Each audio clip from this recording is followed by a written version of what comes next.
Hi, my name is Ken Whitwer. I'm an assistant professor in the Department of Molecular and Comparative Pathobiology at the Johns Hopkins University.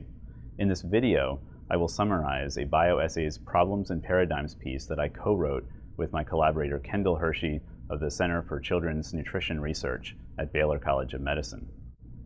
In our BioEssays article, we critically examine the concept of dietary transfer of genetic or epigenetic information from one organism to another.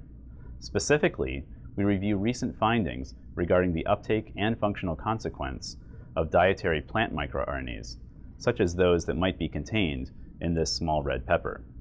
We refer to these microRNAs as xenomiRs to denote their foreign origin.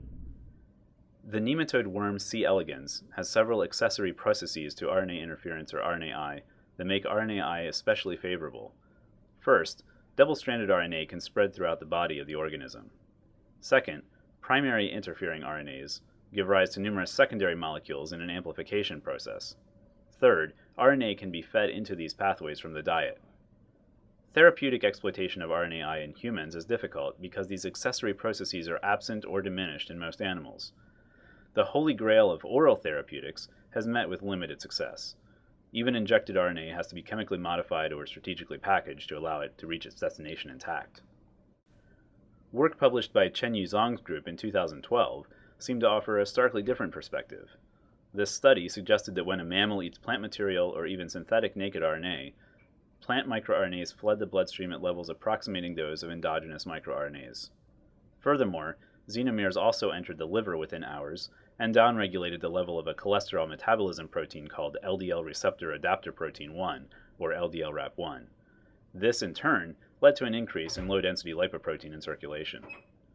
If validated, these findings would drastically alter our understanding of nutrition and ecology because they imply that interspecies or even cross-kingdom gene regulation is possible. At least 6 studies have now challenged these findings. 3 feeding studies were published in 2013. Jonathan Snow, Stephen Chan, and colleagues reported in RNA Biology that humans, mice, and bees take up little dietary microRNA. My group reported in the same journal in a negative pre- and postprandial time course experiment with non-human primates. Finally, Dickinson and colleagues published a replication of the key mouse feeding experiment from Zhang et al., finding negligible uptake from a diet that actually had more miR-168 than the original experiment. These authors found no response to the putative miR-168A target, LDL-RAP1, using a quantitative and sensitive ELISA, and they showed that a rise in circulating LDL was a consequence of the nutritional insufficiency of a raw rice diet, not the result of LDL-RAP1 downregulation. Additional negative findings should also be noted. A study in BMC Genomics in 2012 of public data sets revealed that few plant microRNAs could be found, usually at very low copy numbers. miR-168A was curiously overrepresented, suggesting a technical artifact. Finally, 2 articles have suggested a positive confirmation, but they found only 1 plant microRNA at single-digit copies per million reads or below. Compare this with the initial report of tens of thousands of xenomiR reads. Furthermore, the single plant microRNA in these studies was miR-168A, the same microRNA thought to be consistent with artifact. It thus appears that dietary uptake of xenomiRs is very low or negligible under normal conditions. To be sure, no one is suggesting that no exogenous RNA makes its way into the blood. No bodily barrier is completely impermeable, and there may even be mechanisms beyond leakiness to explain some uptake. Still, no one has been able to replicate xenomiR levels so high as to make canonical microRNA-mediated regulation possible. Snow and colleagues estimated that a person would need to eat fresh fruit weighing as much as a large automobile to obtain functionally consequent levels of xenomiRs. But what about low-level transfer and non-canonical regulation? Some exciting recent work suggests that a small RNA may be processed from nascent HIV transcripts.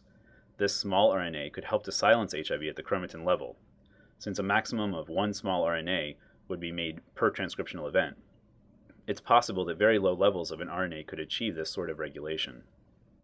Non-canonical influence of small RNAs on secondary structure of longer RNA molecules is also a possibility. However, these mechanisms and their stoichiometries would need to be explored further.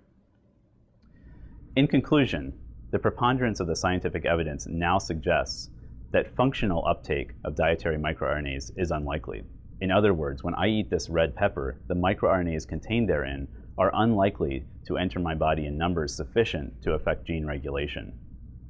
It remains possible that under certain disease conditions, or with the intake of certain dietary substances, intestinal permeability and/or renal clearance may be altered, thus affecting the abundance of foreign microRNAs in the body. Future studies are needed to address this possibility. This is Kenneth Whitwer. Thanks for watching.